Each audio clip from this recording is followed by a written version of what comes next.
Ano kayang mangyayari sa ating bayan, sa ating bansa, sa Pilipinas? Pagka ho nagpatuloy na mali ang ating ilalagay na leader o pangulo ng ating bansa, lalo na sa susunod na panahon, susunod na eleksyon. Kasi po, lalong iinit ang politika kapag ka po ang mapupwesto ay sobrang pamulitika, may dalang galit at paghihigante. Walang mangyayari sa ating bansa. Tandaan nyo, ang may galit at paghihigante ang mga programa o saloobin, hindi yan nagtatagumpay. Patuloy na magkakahati-hati ang mamamayang Pilipino. Ang kailangan kasi, isa sa mga agenda at bigyan ng priority at totoo na galaw ng gustong maging Pangulo ng bansa ay pag-isahin, magkaisa ang mga Pilipino. Dahil pag nagkaisa, siguradong matutupad ang mga batas, susuportahan 100% ng mga Pilipino ang nakaupong Pangulo ng bansa at magtatagumpay yan. Pero kung punong-puno ng galit at paghihiganti lang ang mga priority at agenda, kahit ano pang ibang programa sa national government o local government, hindi yan magtatagumpay at laging magkakaroon ng kulay dahil nga ho, may personal. Kasi yung paghiganti, personal. Yung galit, may personal yan. Ay ang paghawak sa gobyerno, hindi dapat pinipersonal. Dapat laging lingkod bayan. Bayan muna bago sarili.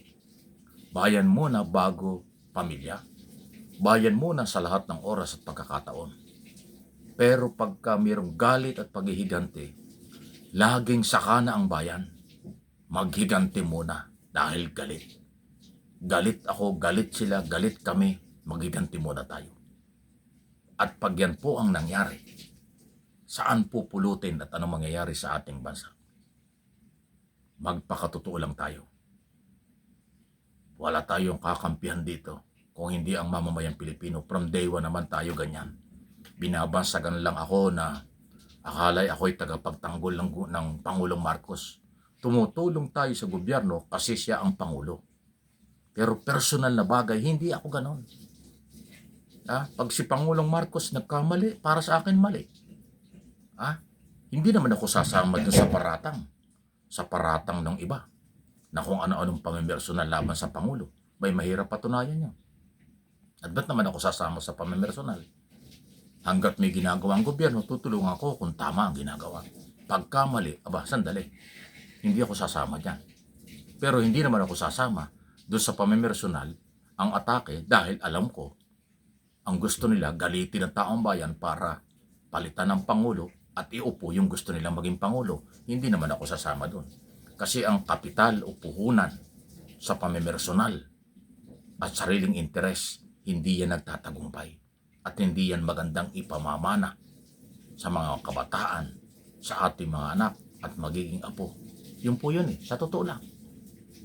Pero kung tama, lagi tayo magiging proud sa lahat ng oras sa ating mga anak, apo at kabataan. Di ba? Kaya ang paghiganti at galit na agenda ng isang gustong maging Pangulo kung sino man yan, napakadelikado. Delikado ang bayan. Delikado ang kinabukasan ng bansa. Dapat kasi ang priority at agenda ay pagpapalakas, pagkakaisa at pagpapaganda ng ekonomiya ng bansa.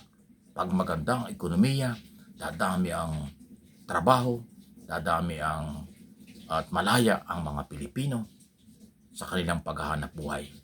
Mababawasan ang krimen, mababawasan ang problema sa peace and order kasi kung busy sa pagtatrabaho, wala nang gagawa ng masama. Dahil busy sa trabaho, may pera, magagawa ang dapat yun. Mas gusto nilang magtrabaho, kumita, kaysa sa kahirapan. Ang dulot ng kahirapan, krimen, kapit sa patalim. Yun po ang epekto nun. Pag mahirap ang Pilipino, mahirap ang tao, kumakapit sa patalim, lalabag sa batas yun. Pero kung may trabaho, thesis, paghahanap buhay, may pera, kahit anong gusto, mabibili dahil may pera, dahil maraming magandang income, dahil magandang trabaho, walang makakaisip ng illegal o krimen o kung ano man. Yun po yun. Pag maganda ang agenda ng gustong maging Pangulo, ganun ang mangyayari. Pero kung ulitin ko, kung mayroong galit at personal na paghihigante, mababaliwala, dadami ang mahirap, dadami ang adik, dadami ang tambay, tataas ang krimen, at mananatili tayong third world country. Mananatili tayong underdeveloped na lang habang panahon pag nagkakamali tayo ng Pangulong inilalagay.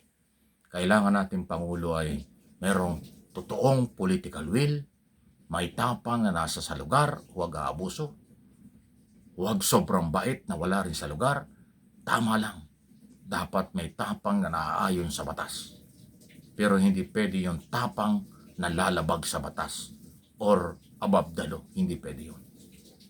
Hindi pwede yung tapang na lahat ay gagawin niya kahit labag sa batas. Makukulong yan pagkatapos, katulad ni Duterte.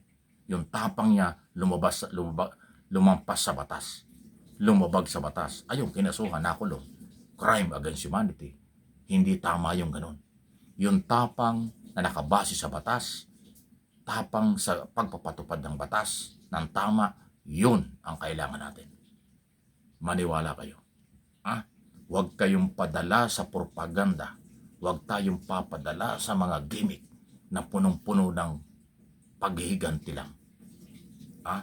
Ang ating bansa, ang ating mga mamamayan ay hindi dapat gamitin sa personal na problema.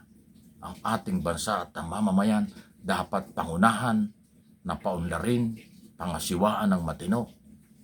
Hindi ho yung galit ang mangingibabaw. Sa totoo lang po ito. Huwag kayong magagalit sa akin. Dahil kailangan nating sabihin ang katotohanan. Hindi ako taga-gobyerno. Tayo ay mamamayang Pilipino. Pribadong mamamayan ako. Kaya ako nasasabi ito. Walang pwedeng mag-utos sa akin kung anong gagawin.